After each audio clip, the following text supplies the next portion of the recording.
civiles masacrados en Nankín, experimentos con humanos, guerra bacteriológica, ahogamientos masivos, hospitales atacados y un sinfín de crímenes de guerra cometidos por el Japón más cruel de la historia. Acompáñame en este viaje y destaparemos la crueldad japonesa durante la Segunda Guerra Mundial. Si después de esto te sigue pareciendo que los japoneses son la víctima de la historia, entonces deja tu punto de vista en los comentarios. En los albores del siglo XX, el imperio japonés emergía como una potencia en constante ascenso. La transformación del país desde la era Meiji había sido extraordinaria. De un reino feudal, aislado a una nación industrializada y militarmente poderosa en apenas unas décadas, pasó de usar katanas a desafiar a las potencias mundiales militarmente. Esta metamorfosis, sin embargo, vendría acompañada de una ideología que cambiaría el curso de la historia en Asia y el Pacífico. Antes de continuar, no olvides darle like al video para que YouTube vea que este contenido es de valor. Seguimos, les contaba que la sociedad japonesa de los años 30 estaba impregnada de un nacionalismo febril. El emperador Hirohito, el 124º emperador de la línea imperial más antigua del mundo, era venerado como un dios viviente, descendiente directo de la diosa del sol Amaterasu. Esta creencia en la divinidad imperial se entrelazaba con una doctrina de superioridad racial y cultural que justificaba las ambiciones expansionistas del imperio. Los niños japoneses crecían aprendiendo que su nación estaba destinada a liderar Asia, liberándola del colonialismo occidental para establecer una esfera de coprosperidad de la Gran Asia Oriental. El sistema educativo japonés se había convertido en una máquina de adoctrinamiento. Desde la escuela primaria, los jóvenes eran instruidos en el Bushido moderno, una versión militarizada del antiguo código samurái. Se les enseñaba que la mayor virtud era morir por el emperador y que la rendición era una deshonra imperdonable que traería vergüenza no solo sobre ellos, sino sobre sus familias por generaciones. Los libros de texto glorificaban las conquistas militares y presentaban a Japón como el salvador de Asia. El camino hacia la guerra comenzó mucho antes de Pearl Harbor. En 1931, el ejército de Kwantung, una unidad del ejército imperial japonés estacionada en Manchuria, orquestó el incidente de Mukden, una explosión provocada en las vías del ferrocarril que sirvió como pretexto para la invasión de Manchuria. Este territorio rico en recursos se convirtió en el estado títere de Manchukuo, con el último emperador Qing Puyi como gobernante nominal bajo control japonés. Esta acción marcó el inicio de la expansión territorial japonesa, que culminaría en la Guerra del Pacífico. El verdadero horror de las ambiciones japonesas se reveló en China continental, el 7 de julio de 1937. Un insignificante enfrentamiento en el puente Marco Polo, cerca de Pekín, desencadenó la Segunda Guerra Sino-Japonesa. Lo que siguió fue una campaña de una brutalidad sin precedentes. Las tropas japonesas avanzaron por China empleando tácticas de tierra quemada, destruyendo ciudades enteras y masacrando poblaciones civiles en lo que llamaban operaciones de limpieza. La masacre de Nankín, ocurrida entre diciembre de 1937 y enero de 1938, se convirtió en el epítome de la brutalidad japonesa. Las escenas de este evento no me atrevo a mostrárselas debido a lo escalofriantes que son. Si tienen estómago para aguantar tal repugnancia, pueden hacer una búsqueda en Google y les saldrá verdaderas monstruosidades cometidas por el ejército japonés.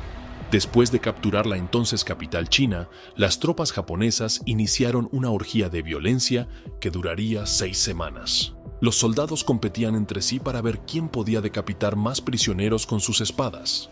Las mujeres eran violadas sistemáticamente, a menudo en grupo, y luego asesinadas. Los bebés eran empalados con bayonetas. Los testimonios de los supervivientes, incluso de observadores neutrales como John Raab, un empresario alemán que ayudó a establecer una zona de seguridad, describían escenas de horror inimaginable. Las estimaciones más conservadoras hablan de 300.000 víctimas, aunque algunas fuentes elevan la cifra a 500.000. Mientras la guerra en China continuaba, Japón estableció instalaciones de investigación que rivalizaban con los peores horrores del régimen nazi. La más infame fue la Unidad 731, ubicada en Pingfang, cerca de Harbin, en Manchuria. Bajo el eufemismo de Departamento de Prevención de Epidemias y Purificación de Agua, la unidad realizaba experimentos atroces en prisioneros vivos, a los que llamaban maruta, troncos. Los experimentos incluían vivisecciones sin anestesia, exposición a temperaturas extremas hasta que los miembros se gangrenaban, pruebas de presión hasta que los ojos de las víctimas explotaban, y exposición a enfermedades como la peste y el cólera. Se estima que más de 3.000 personas murieron directamente en estos experimentos y cientos de miles más cuando las armas biológicas desarrolladas allí fueron probadas en poblaciones civiles chinas. La expansión japonesa por el Pacífico se aceleró en 1940 con la ocupación de la Indochina francesa.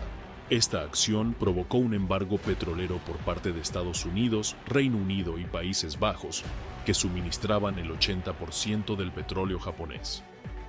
Enfrentado a la elección entre retroceder o expandirse aún más para asegurar recursos, el gobierno japonés, bajo el primer ministro Hideki Tojo, optó por la guerra.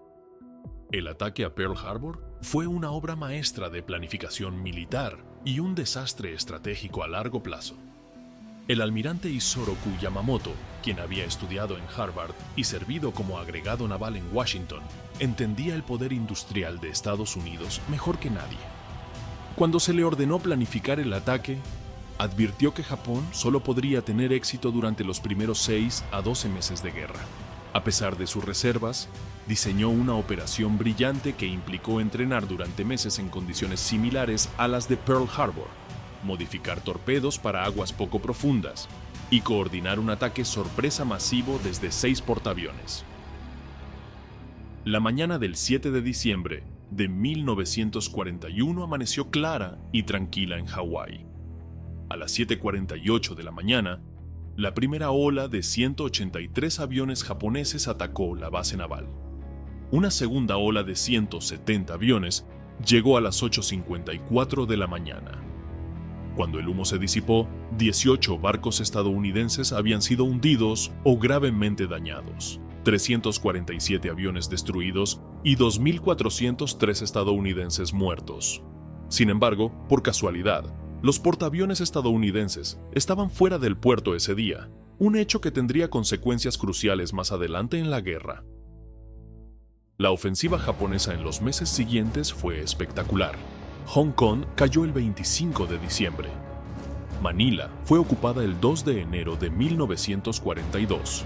Singapur, considerada inexpugnable por los británicos, se rindió el 15 de febrero en lo que Churchill llamó la peor catástrofe en la historia militar británica. Las Indias Orientales neerlandesas, ricas en petróleo, fueron conquistadas en marzo. Mientras tanto, las tropas japonesas avanzaban por Birmania hacia la India británica. El tratamiento de los prisioneros de guerra reflejaba el desprecio japonés por la rendición. En la Marcha de la Muerte de Bataan, 76.000 prisioneros estadounidenses y filipinos fueron forzados a caminar 100 kilómetros sin comida ni agua adecuada. Los que caían eran ejecutados en el acto. Más de 10.000 murieron durante la marcha. En los campos de prisioneros, los cautivos sufrían hambre, enfermedades y trabajos forzados brutales. La construcción del ferrocarril de la muerte entre Tailandia y Birmania costó la vida a 12.621 prisioneros aliados y aproximadamente 90.000 trabajadores forzados asiáticos. Uno de los aspectos más sombríos de la ocupación japonesa fue el sistema de mujeres de confort.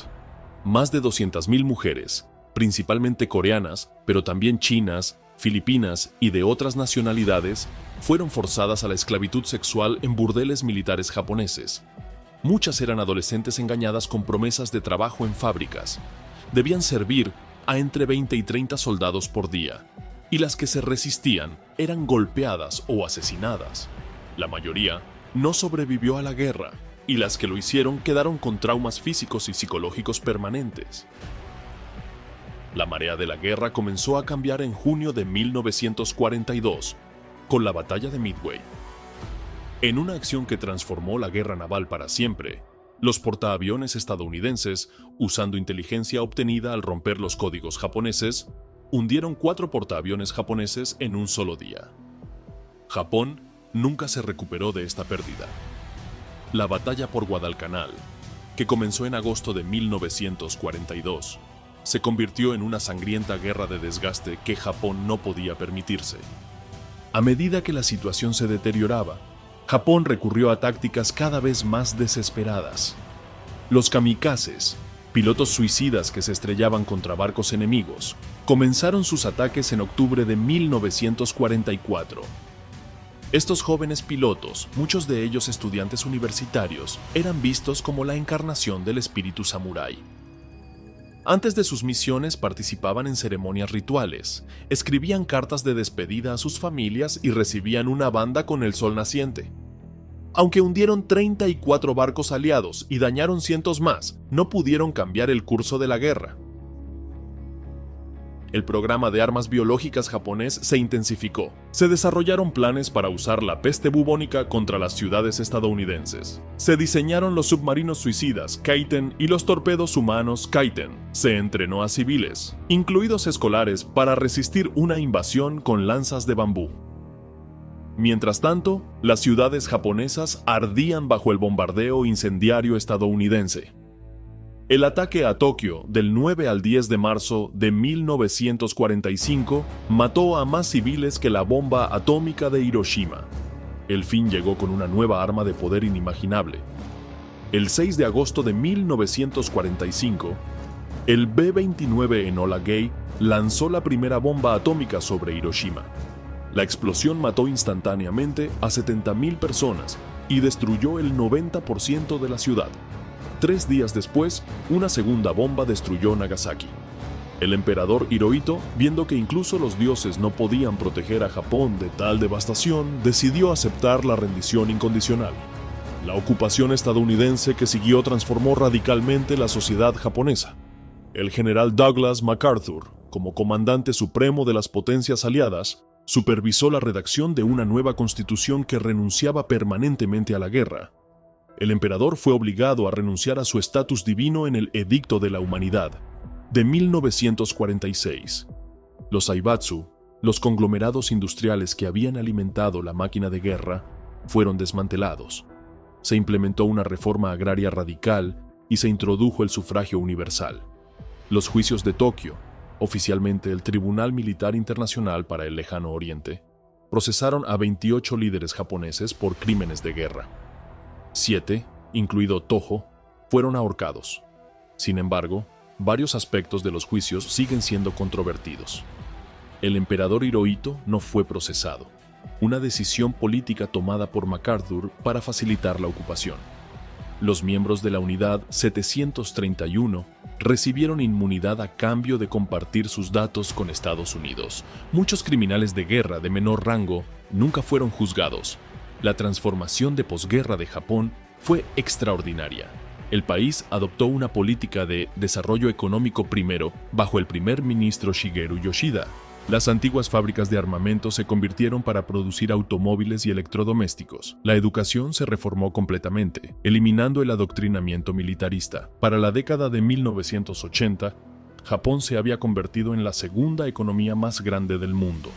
Sin embargo, las heridas de la guerra persisten. La interpretación de la historia sigue siendo un punto de tensión en las relaciones de Japón con sus vecinos. Las visitas de políticos japoneses al santuario Yasukuni, donde se honra a criminales de guerra junto a otros caídos en batalla, provocan regularmente protestas diplomáticas. Los libros de texto japoneses son criticados por supuestamente minimizar los crímenes de guerra. Las supervivientes de las mujeres de confort siguen buscando una disculpa oficial y compensación. Algunos soldados japoneses continuaron luchando mucho después del fin de la guerra, incapaces de creer en la rendición. Hiro Onoda permaneció en la selva filipina hasta 1974, cuando su antiguo comandante tuvo que viajar para ordenarle personalmente que se rindiera.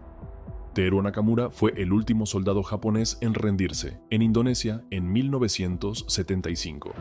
Estas historias extraordinarias ilustran la profundidad del adoctrinamiento militar japonés. El legado de la guerra sigue influyendo en la política moderna del este asiático. La Constitución pacifista de Japón, específicamente el artículo 9 que renuncia a la guerra, está bajo presión para ser revisada ante las amenazas regionales actuales. Las disputas territoriales con China y Corea tienen sus raíces en la era imperial. El debate sobre las armas nucleares y su uso en Hiroshima y Nagasaki continúa influyendo en las discusiones globales sobre desarme nuclear. La historia de Japón en la Segunda Guerra Mundial es una advertencia sobre los peligros del militarismo y el nacionalismo extremo, pero también una historia de transformación y redención. De las cenizas de la derrota total, Japón emergió como una democracia pacífica y una potencia económica global, demostrando que incluso las naciones más militaristas pueden cambiar fundamentalmente su carácter nacional.